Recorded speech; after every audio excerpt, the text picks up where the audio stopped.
Vision Plus TV, l'excellence et la rapidité. Au cœur de vos préoccupations, mesdames et messieurs, bonjour et bienvenue. Cette nouvelle édition, nous allons certainement consacrer plus de 40 minutes pour parler un peu de 100 jours du président de la République, 3 mois après dépassement du premier délai de, bien sûr, de la première livraison de saut de mouton. Nous allons revenir aujourd'hui sur toutes les questions et contours avec le directeur de la communication adjoint du président de la République, Monsieur Jean-Pierre Ouafouana. Bonsoir. Bonsoir, Monsieur Wolukonka. La première question est de savoir, 3 mois après le dépassement en fait, du délai de la première livraison, qu'est-ce qui se passe avec, qu'est-ce qui bloque plutôt avec l'affaire des sauts de moutons après la première inspection du président de la République? D'abord, j'ai envie de vous dire que la question des sauts de moutons est une question qui relève désormais du gouvernement, dans la mesure où il y a quelque temps, la coordination qui s'occupait justement du suivi des travaux d'urgence des 100 jours du chef de l'État a cédé donc ses attributions au ministre des ITPR donc pour pouvoir poursuivre justement le suivi de ces travaux-là. Et donc aujourd'hui, si le constat doit être fait par rapport justement au blocage et au retard qui avait été constaté dans la livraison de ces ouvrages, donc il va falloir poser la question aux bonnes personnes, donc notamment au ministre des ITPR. Mais je pense que celui-là a déjà donné un certain nombre d'éléments qui explique à l'opinion nationale pourquoi est-ce qu'il y a eu retard dans la livraison de ces sauts de moutons comme il a été prévu donc dans les cahiers des charges des entreprises qui devaient justement travailler à la livraison de ces sauts de moutons. La raison essentielle est que donc il n'y a pas eu le financement donc n'a pas suivi, donc les montants qui devaient être dus pour l'achèvement des travaux n'avaient pas été donc accordés aux entreprises qui sont sur le terrain, qui donc ont en charge donc la construction de ces ouvrages. Mais l'autre problème se situe au niveau plutôt la responsabilité de ces mêmes entreprises qui, en fait, avaient promis de livrer ces sauts de moutons au mois de décembre plus tard. Donc, à ce niveau-là, comme les choses n'étaient pas assez claires, donc il a été décidé au niveau du gouvernement que l'on puisse diligenter voilà, un audit pour comprendre les raisons pour lesquelles, au niveau de ces entreprises-là, il y a eu blocage. Donc, on suppose que les montants qui ont été accordés pour l'achèvement de ces travaux-là n'ont pas été gérés correctement. Pour l'instant, on ne pointe personne, mais toujours est-il qu'il y a des soupçons qui pèsent lourdement sur les entreprises qui ont reçu ces montants et qui doivent nécessairement donc démontrer que cet argent a été bien géré. Et voilà, donc on en est là. Aujourd'hui, on attend que cet audit donne ses conclusions. À la dernière réunion du Conseil des ministres, donc la question a été abordée donc, pour pouvoir donc, déterminer à quel niveau cet audit se situait.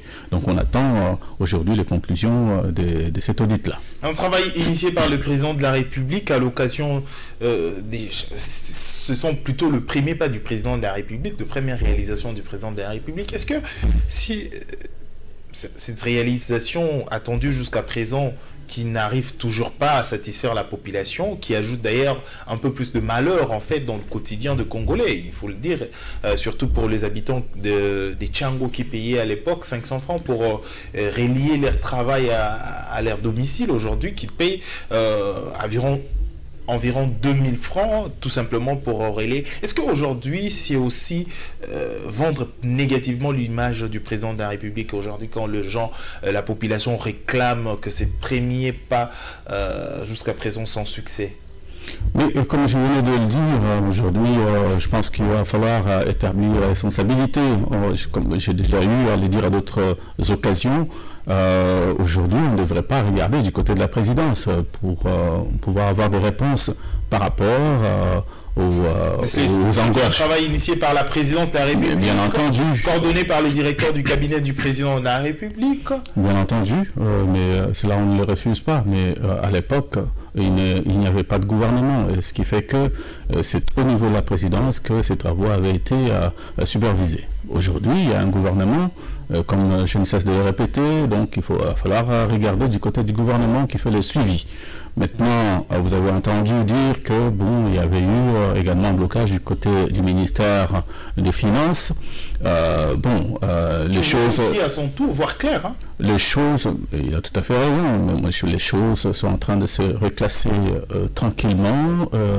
À la dernière visite des chantiers par les chefs de l'État, il y a 2 jours de cela, donc il était accompagné d'un certain nombre des ministres du gouvernement, dont le ministre des Finances, qui, devant témoin, a dit que il va libérer les montants nécessaires pour que ces entreprises qui ont en charge la construction de ces sauts de moutons puissent terminer leurs travaux.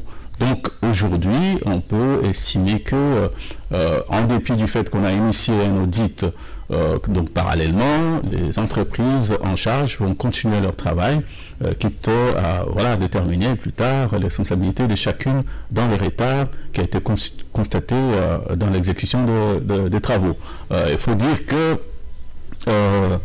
il faut préciser ici que, par rapport à cette polémique qu'il y a eu autour de retard, de livraison de ces infrastructures, donc, cette polémique est née du fait que, du côté de la présidence et du côté du gouvernement, il y a eu des voix dissonantes par rapport au taux d'exécution.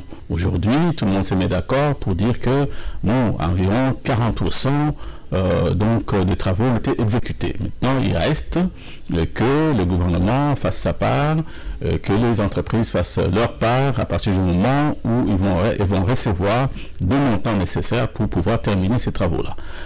Ça c'est une chose. L'autre chose qu'il faut dire, c'est que la population doit prendre son mal en patience. Ces travaux-là ont été initiés par le chef de l'État dans le souci de désengorger la circulation au niveau de la capitale. Est-ce que c'était nécessaire? C'était une priorité. C'était une priorité. On ne dit pas que c'est une priorité. On dit que ce sont des besoins essentiels pour la population, pour la circulation routière. Et donc, il était essentiel pour le chef de l'État. À titre d'exemple, prenons à titre d'illustration le cas Sosimat. Aujourd'hui, il n'y avait presque pas d'embouteillage. Aujourd'hui, il y a d'embouteillage vers Sosimat. À l'époque, il n'y avait pas d'embouteillage. Est-ce que c'était vraiment une priorité rajoutée en fait pour votre solution? On ne peut pas faire des omelettes sans casser les œufs. Donc, il faut, comme je l'ai dit, que la population prenne son mal en patience. Alors vous vous rendrez compte que lorsque ces travaux seront terminés, l'objectif aura été atteint. Donc ici, il est question de pouvoir désengorger la circulation qui est chaotique à Kinshasa. Donc c'est vrai que les gens peuvent se dire mais ça ne va pas résoudre tous les problèmes de circulation. Mais on est dans une mégalopole d'environ 10 millions de personnes. Et des voitures presque autant. Il faut maintenant savoir discipliner les gens. Il faut savoir il faut savoir réguler normalement la circulation. Donc il y a une part de responsabilité aussi du côté de la population. Donc moi je pense que le chef de l'État, lors de sa dernière tournée, a enjoint les entreprises qui ont en charge la construction de ces sauts de moutons, qui hier, je pense, ont signé un acte d'engagement devant le ministre Ngopos pour qu'ils puissent respecter la nouvelle échéance, donc qui va aller jusqu'au mois de mai ou plus tard, pour que avant la date anniversaire de l'indépendance, ces ouvrages-là puissent être livrés à la population. Apparemment avec une précipitation, est-ce qu'il y a une inspection technique? Bien évidemment, donc lorsque parce que on parle de tout ça est précisé dans les cahiers des charges, lorsque une entreprise de construction reçoit un marché, c'est tout naturellement, il y a tout un volet concernant l'inspection, le contrôle de la qualité et tout le reste. Donc ces entreprises-là ont dû apporter des garanties pour et l'inspection et le contrôle des qualités. Donc j'ai été moi-même sur le terrain, j'ai dû me rendre compte effectivement qu'il y avait ces volets-là qui étaient respectés, même si pour certaines entreprises, et donc bien au détriment des experts locaux, on fait venir une expertise étrangère, mais cela étant dit, à ce niveau-là, donc il y a effectivement un contrôle. Mais est-ce que maintenant tout marche comme il se doit? C'est une autre question à laquelle il faut répondre. Mais ce sont ces entreprises-là qui devraient répondre par rapport donc à l'exécution des travaux qu'ils sont en train de faire. Alors, le président de la République, c'est pas comme à l'époque où le président était au bureau en train d'entendre en fait le rapport, le président sur terrain après inspection. Est-ce qu'il a été satisfait en fait du travaux réalisés? Satisfait par rapport aux explications qui lui ont été données. Mais moi j'étais sur le terrain, également, j'ai entendu, donc dire très clairement au chef des chantiers, donc et était désolé d'entendre le même discours qu'il avait entendu l'année dernière, et que bon, donc c'est de là qu'est parti les instructions qu'il a données pour que cette fois-ci l'échéance soit respectée. Donc cela va être suivi de très près au niveau du gouvernement. Comme je vous l'ai dit, ne relève plus de la coordination qui a été mise sur pied par le cabinet présidentiel. Aujourd'hui, c'est le gouvernement qui est en charge donc le suivi de ces travaux-là. Donc voilà ce que je peux dire autour de cette problématique de ce mouton. L'année des actions, mais depuis 2020, nous assistons en fait de scandale à scandale, des chiffres après chiffres, révélation après révélation, des enquêtes et audits. Mais est-ce que cette fois-ci, la force, d'ailleurs, je rappelle ici que la force de la loi, c'est dans des sanctions en fait. L'état des droits, c'est également sanctionné. Est-ce que cette fois-ci, les vrais auteurs seront sanctionnés? Parole d'honneur devant tous les téléspectateurs également. Mais vous savez que le chef de l'État s'est inscrit clairement dans cette dynamique-là. Donc il a institué une cellule de la lutte contre la corruption et l'impunité. Donc je pense que, comme je l'ai dit tantôt, les choses sont en train de se mettre en place pour pouvoir régler cette problématique. Vous comprendrez aussi que très récemment, des ordonnances ont été lues à la télévision nationale où il est question de la nomination des nouveaux magistrats, donc dans l'appareil judiciaire. Donc tout ça procède d'une volonté ferme du chef de l'État de pouvoir réformer la justice. Et donc quand dans un pays la justice est forte, donc personne ne peut être au-dessus des lois. Donc c'est une manière pour le chef de l'État de lancer un message très clair par rapport à toute cette problématique de la corruption et de l'impunité. Donc on s'attend à ce que dans les prochains jours, dans les prochains mois, que les choses aillent dans le sens souhaité par la population, et donc de voir tous ceux qui mettent leurs mains dans les trésors publics puissent être amenés devant la justice, jugés de façon équitable, et les cas échéants mis en prison si les responsabilités sont établies. Alors, mesdames et messieurs, je crois que la préoccupation majeure sur des questions de saut de mouton, vous avez certainement entendu du directeur de cabinet adjoint, plutôt directeur adjoint de la communication du président de la République, monsieur Jean-Pierre Ouafana. Je rappelle que ici, c'est plus question de saut de mouton ou de travaux de 100 jours que nous parlons aujourd'hui. Est-ce qu'aujourd'hui, c'est vrai que les Congolais ou les Kinois en fait en particulier parlent que de Kinshasa? Est-ce qu'à travers le Congo, à l'intérieur également, est-ce qu'il y a des réalisations qui avancent? Bien entendu, comme vous le dites, Kinshasa, ce n'est pas la République démocratique du Congo. Je vous dirais que sur les plans des infrastructures routières, aujourd'hui, confiées principalement à l'Office des routes, donc il y a des avancées significatives donc, en termes de routes d'intérêt national. Donc si aujourd'hui vous allez sur le site notamment de l'Office des routes, vous vous rendrez compte qu'il y a un tableau clairement établi qui explique comment est-ce que l'Office des routes évolue avec les travaux en province. Donc, principalement en ce qui concerne les routes d'intérêt national et les routes de desserte agricole, parce qu'il est important aujourd'hui que là où il n'y a pas de routes, que ces routes soient construites, là où les routes existent, ces routes soient réhabilitées, parce qu'il est question ici de planifier en ce qui concerne l'entretien des routes. Ce qui arrive généralement dans notre pays, c'est que quand on construit, on laisse à l'abandon l'ouvrage et on ne planifie pas pour son entretien. Je pense qu'avec le programme d'urgence et 100 jours du chef de l'État, donc tout ça est prévu. Donc il y a des montants qui ont été mis pour la réhabilitation, il y a des montants qui ont été mis pour la construction et donc, mais également des montants qui sont prévus voilà, sur une durée, dans la durée, je veux dire, pour l'entretien de ces ouvrages-là.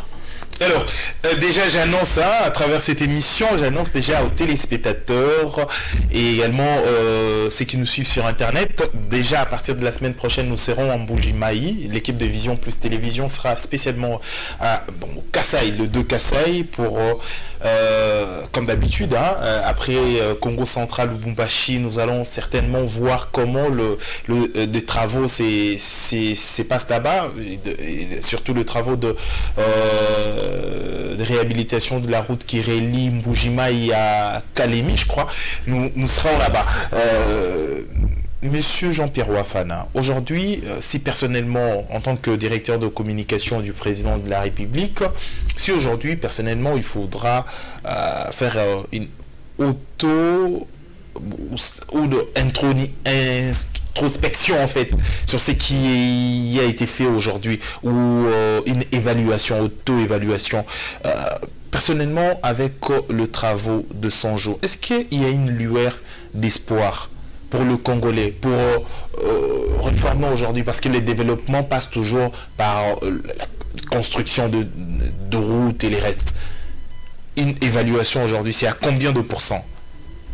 Il serait très difficile de faire une évaluation en termes de pourcentage, donc, quant à ce qui concerne l'évolution des travaux. Parce que je peux vous dire avec beaucoup d'assurance que dans le secteur, par exemple, de l'eau, de l'électricité, donc il y a des efforts très considérables qui sont fournis. Vous savez, il n'y a pas très longtemps, le chef de l'État a inauguré, ici même dans la capitale, une nouvelle usine de captage et de traitement de l'eau potable, donc pour la fourniture au niveau de la capitale. Et donc ça, c'est déjà quelque chose qui est concret au niveau du programme des 100 jours du chef de l'État. Mais il y a aussi au niveau de l'électricité, voilà, donc on a souvent parlé de Inga, mais Inga c'est très grand, c'est des gros projets, mais sur le plan purement technique et pour les besoins d'efficacité, aujourd'hui, je peux relever par exemple l'arrivée d'une firme américaine qu'on appelle General Electric, qui a récemment signé un protocole d'accord avec le gouvernement de la République, quant à ce qui concerne le secteur de l'énergie et le secteur de la santé. Et donc, cette firme donc va apporter au niveau du matériel, au niveau de la construction des petites unités pour fournir de l'électricité, non seulement à Kinshasa, mais aussi en province. C'est des projets de grande envergure, mais qui vont s'étaler sur toute l'étendue de la République. Et cette firme, que je sache, amène des investissements très très importants, je les précise ici, dans le domaine de l'électricité et dans le domaine de la santé. Donc ce qu'ils vont apporter au niveau de l'électricité, vont l'apporter aussi au niveau de la santé. Quand je parle de la santé, c'est la réhabilitation de l'infrastructure existante, mais aussi la construction de nouvelles unités.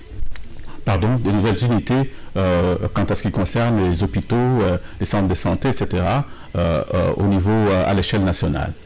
Et cet investissement est évalué à hauteur de 1,7 milliard $. Donc c'est un investissement très important. Pour le secteur de la santé ou l'ensemble le secteur de la santé et le secteur de l'énergie. Et donc, vous savez que General Electric est déjà installé ici, Congo, participe d'une certaine manière au projet INGA, mais aussi dans d'autres projets de santé. Donc là, ils ont pris un engagement ferme avec le gouvernement pour pouvoir accompagner le chef de l'État dans son action en ce qui concerne ces deux secteurs-là. Et donc ça, ce sont des choses tout à fait concrètes et qui commencent depuis quand déjà dont les bénéficiaires principaux sont la population congolaise. Est-ce qu'il commence bientôt ou c'est un projet à long terme? C'est un protocole d'accord qui a été signé par le gouvernement et cette firme américaine, et donc sous la houlette du chef de l'État, avec l'accompagnement du gouvernement américain.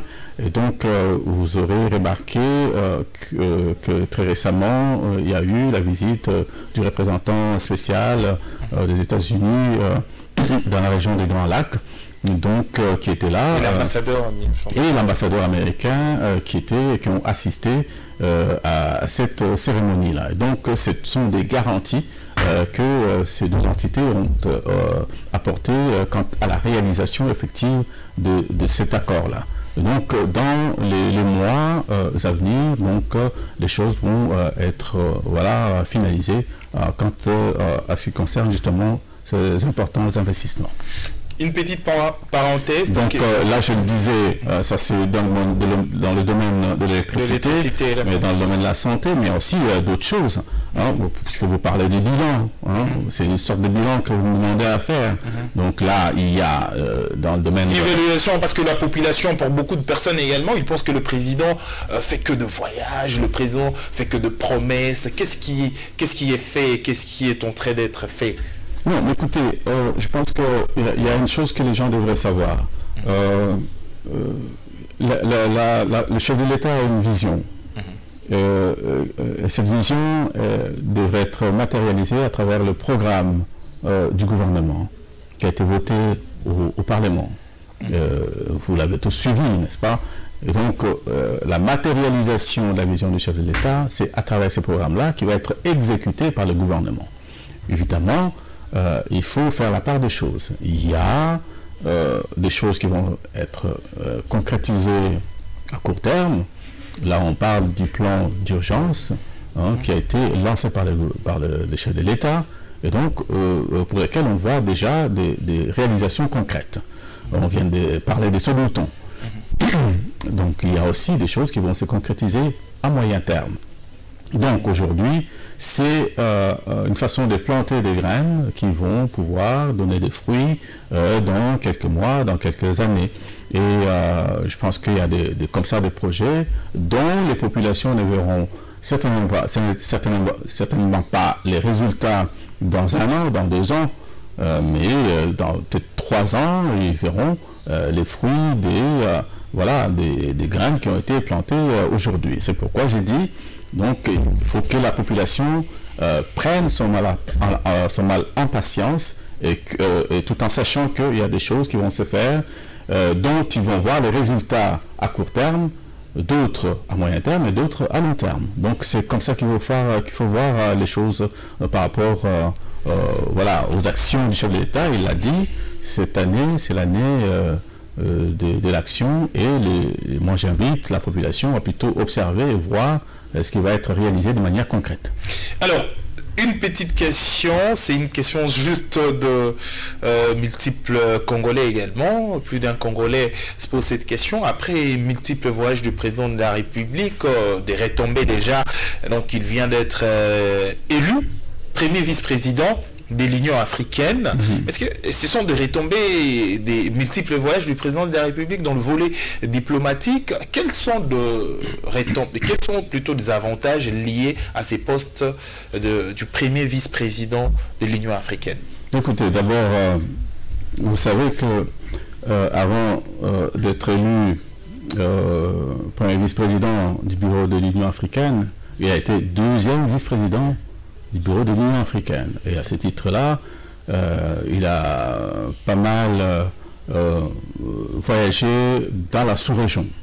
Je vous donnerai ici l'exemple de la médiation, par exemple, qu'il a menée pour amener la paix entre le Rwanda et l'Ouganda. Et cela s'est passé en Angola. Et donc, c'est sous cette casquette-là qu'il a dû mener cette médiation. Ce n'est pas nécessairement en tant que chef de l'État congolais. Donc, à ce titre-là, je pense que c'est une responsabilité qu'il a dû assumer avec brio, parce qu'aujourd'hui, je pense qu'il règne une bonne entente entre ces deux voisins-là, qui sont le Rwanda et l'Ouganda. Mais aussi, vu de ce côté-ci, la République démocratique du Congo, je pense qu'on a tout intérêt à vivre en bonne intelligence avec nos voisins. Et donc, ce n'est pas pour rien que le chef de l'État a dû se déplacer plusieurs fois vers l'Ouganda, vers le Rwanda, vers la Zambie et même vers l'Angola. Donc, c'est important pour lui de pouvoir mener ce leadership-là au niveau de la sous-région. Mais maintenant, on lui donne cette opportunité de pouvoir le faire à l'échelle du continent. Donc, le poste de vice-président du bureau de l'Union africaine, ce n'est pas un petit poste. Donc, on s'attend à ce que le chef de l'État puisse jouer un rôle prépondérant, donc au niveau continental, pour pouvoir participer tant soit peu au règlement de ces différents conflits qui gangrènent le continent africain sur le plan politique. Donc, à ce niveau-là, on s'attend à ce qu'il joue un rôle extrêmement important. Mais le rôle le plus important, c'est lorsque, en 2021, il occupera le poste de président du bureau de l'Union africaine. Donc, là, on s'est dit, la République démocratique du Congo, qui, depuis belle lurette, était en retrait par rapport à la scène internationale, et de retour de plein pied au niveau de la scène internationale. Donc, voilà quelqu'un qui va devenir un interlocuteur valable des autres institutions, l'Union européenne, les Nations Unies et toutes les autres grandes organisations internationales. Et donc, il va devenir en fait la vitrine à la fois de la RDC, mais aussi la vitrine de l'Afrique au niveau du leadership qu'il va assumer à l'international. Et ça, c'est extrêmement important. Donc, et moi je me dis que de ce point de vue-là, il n'y a pas meilleur ambassadeur pour notre pays, il n'y a pas meilleur interlocuteur pour ses autres homologues par rapport non seulement aux problématiques qui se posent dans notre pays, mais aussi au niveau de la sous-région, mais également au niveau continental. Donc, moi je pense que les Congolais devraient plutôt s'enorgueillir, être fiers de cette position du chef de l'État qui va à la fois assumer en tant que premier vice-président de l'Union africaine, mais aussi dans un an, lorsqu'il va prendre la tête de l'organisation panafricaine. Alors, 53 ans après, en fait, c'est aujourd'hui Félix Antoine Tshisekedi, le premier vice ou carrément au rang des décideurs africains. C'est en 1967 que Mobutu faisait partie de grands décideurs de l'Afrique. Est-ce qu'aujourd'hui, ce serait facile pour l'actuel président de la République, à moins de 500 jours de son mandat en tant que président de la République, beaucoup de défis aussi pour ces pays, la République démocratique du Congo, en termes d'épidémie, de réalité, le social, infrastructure, et également ces tâches, lourdes tâches, pour régler beaucoup de problèmes d'Afrique, beaucoup d'assauts, beaucoup de conflits, beaucoup d'épidémies également, qui attaquent nuit et jour l'Afrique. Est-ce que ça serait facile pour l'actuel président de la République de gérer tout ça? Et pourquoi pas, hein, je pense qu'il ne serait pas le premier à avoir géré une telle institution, mais s'il est capable... Pour lui, à peine arrivé. Hein. Mais s'il est capable de gérer un pays comme la République démocratique du Congo, mais je pense qu'il peut gérer une organisation qui a l'ambition, en fait, de l'idée le continent. Je pense qu'il va falloir avoir foi en la capacité du chef de l'État d'assumer ces leaderships-là. Et on le voit déjà ici au pays. Je pense qu'il a, par sa vision au niveau national, mais aussi par sa vision au niveau sous-régional, au niveau continental, une façon de faire les choses. Et vous aurez remarqué que à chaque fois qu'il se déplace dans un sommet, à chaque fois qu'il rencontre ses homologues, les gens sont intéressés à pouvoir l'aborder, à pouvoir discuter avec lui. Aujourd'hui, il y a une certaine aura qui se dégage de lui par rapport à ce leadership-là. Et donc, je me dis, il faut avoir confiance en notre propre chef de l'État, en notre propre président, et lui donner plutôt les moyens qu'il faut pour pouvoir s'assumer une fois de plus, une fois qu'il sera à la tête de l'organisation panafricaine. Et moi, je me dis, c'est maintenant qu'il va falloir préparer ce mandat-là. Et moi, en tant que son collaborateur, en tant que son conseiller, je dirais très clairement que pour la réussite d'un tel mandat se prépare déjà maintenant.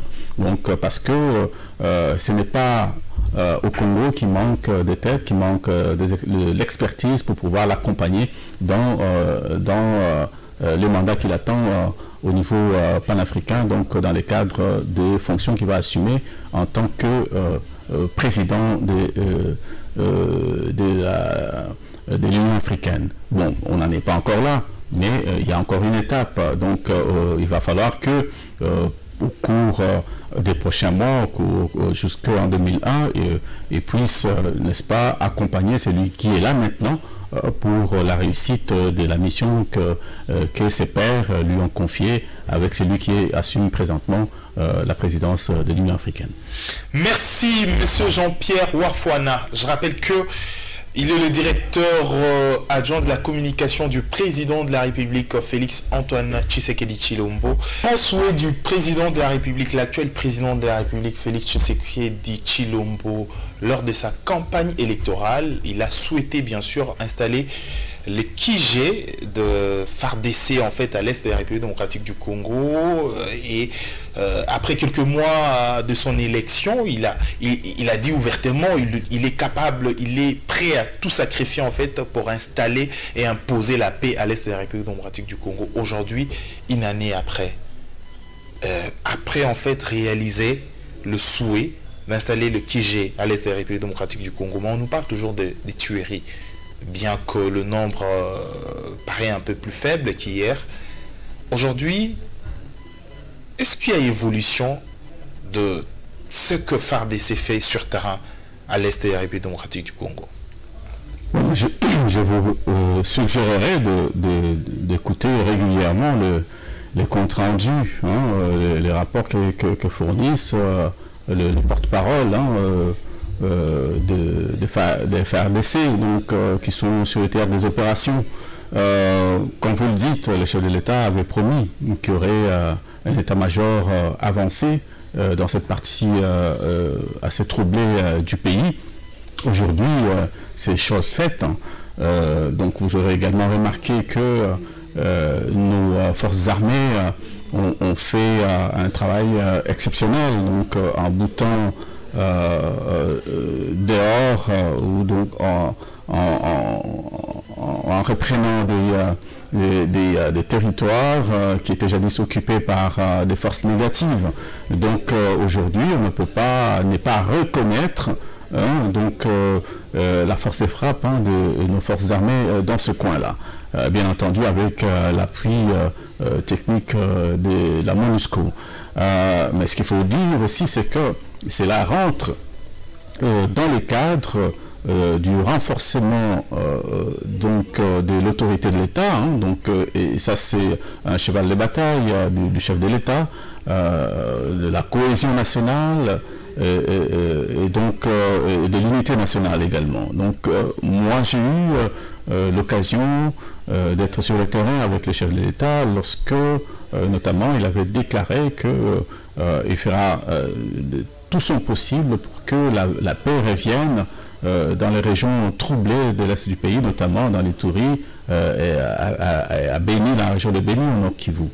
Et donc, quand on regarde sur le terrain, c'est vrai que les tueries continuent. Mais ce qu'il faut comprendre, moi je vous réfère à la déclaration que le chef de l'État a fait récemment lors de son séjour à Londres devant la diaspora congolaise.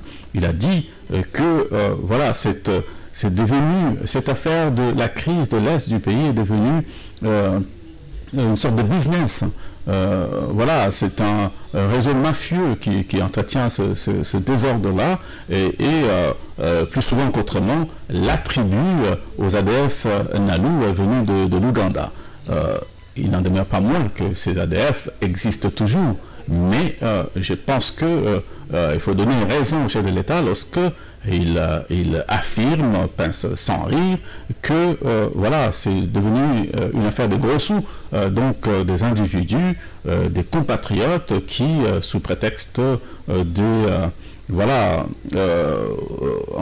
qui imputent justement ces tueries aux ADF, mais profitent de l'occasion pour pouvoir contrôler des zones minières, créer la zizanie parmi les éleveurs, essayer de contrôler des territoires pour les pâturages, etc.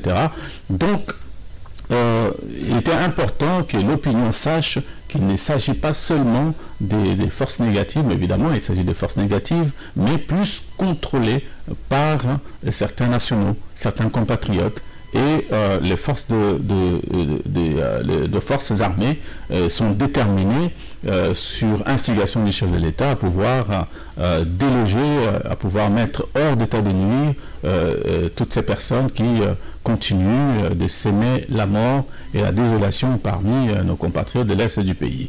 Bon, maintenant, il faut aussi regarder là où voilà, il est question en plus des conflits communautaires. Et donc, comme je le disais tantôt, le chef de l'État est résolument engagé à pouvoir ramener le dialogue entre les communautés. Et donc, c'est aussi ça, son leitmotiv, donc de façon à ce que, comme il a toujours dit, il ramène non seulement la paix, mais la concorde, la cohésion nationale. Alors, parlons du renforcement de l'autorité de l'État aujourd'hui. Est-ce que Pasteur Ekofo, à l'époque, il a fait un discours, l'État n'existait pas. À l'époque, bien sûr, lors, je crois, la commémoration de l'anniversaire, je ne sais plus en fait, mais il a parlé de l'État aujourd'hui. Est-ce qu'aujourd'hui, l'instauration de l'État est un travail pour le chef de l'État, est également un cheval de bataille pour l'actuel président de la République? Mais tout à fait, ça fait partie des piliers de son programme. On parle également de... L'État se construit. L'État des droits, bien sûr. L'État des droits se construit. Je pense que c'est un problème d'homme, comme le chef de l'État l'a toujours dit. Donc, voilà, donc ces efforts, il les met plutôt pour le développement de l'homme. Et donc, à partir du moment où voilà, le Congolais prend conscience que le développement ne passera que par lui, je pense qu'à ce moment-là, je pense qu'il y aura un début de changement. Et donc, l'État, c'est aussi cette compréhension par le Congolais qu'il va falloir voilà, marcher avec les textes de loi. Et donc, savoir que au-dessus de soi, il y a la loi, que personne ne peut être au-dessus de la loi. Donc l'exemple devrait venir d'en haut, et le chef de l'État l'a dit, donc qu'il va impulser justement le renforcement de l'autorité de l'État, la promotion de l'État et de la démocratie. Aujourd'hui, on voit très bien que voilà, les gens s'expriment librement, hein, parlant justement des réalisations à son actif. Donc on a remarqué que bon, aujourd'hui, ce qu'on appelait jadis les exilés politiques reviennent par centaines au pays sans être inquiétés. Aujourd'hui, vous aurez remarqué que voilà, le cachot dont on parlait tant à l'époque n'existe plus. Il y a également un député provincial qui, jusqu'à présent, la Cour constitutionnelle a annulé en fait les arrêts qui condamnaient ce député national Mike Mukeba, mais il est en train d'être trimé en prison. L'actuel gouverneur, plutôt président de l'Assemblée provinciale, jusqu'à aujourd'hui ne veut pas en fait que l'actuel le député provincial puisse regagner en fait son domicile. Je ne sais pas de quoi cela retourne, mais je pense qu'il faut faire... c'est l'état du droit également, on parle de l'état du droit. Quand la Cour constitutionnelle annule en fait une décision et ces arrêts sont inattaquables.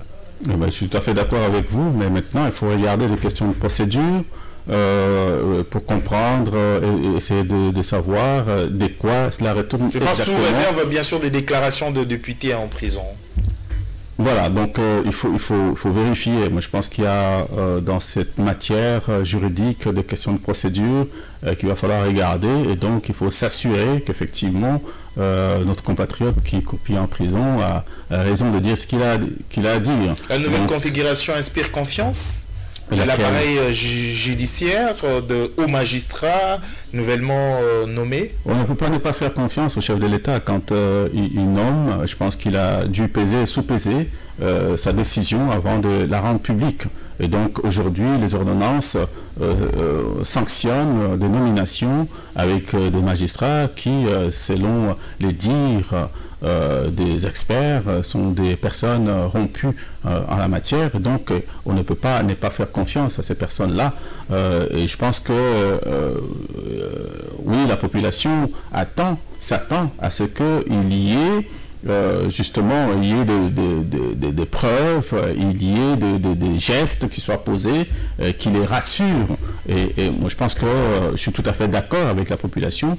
On va regarder comment les choses vont évoluer. Mais moi, je continue à croire que si le chef de l'État a fait confiance en ces personnes-là, donc ce sont des personnes attitrées qui vont devoir contribuer à la réforme de la justice congolaise, à l'administration de façon équitable de la justice.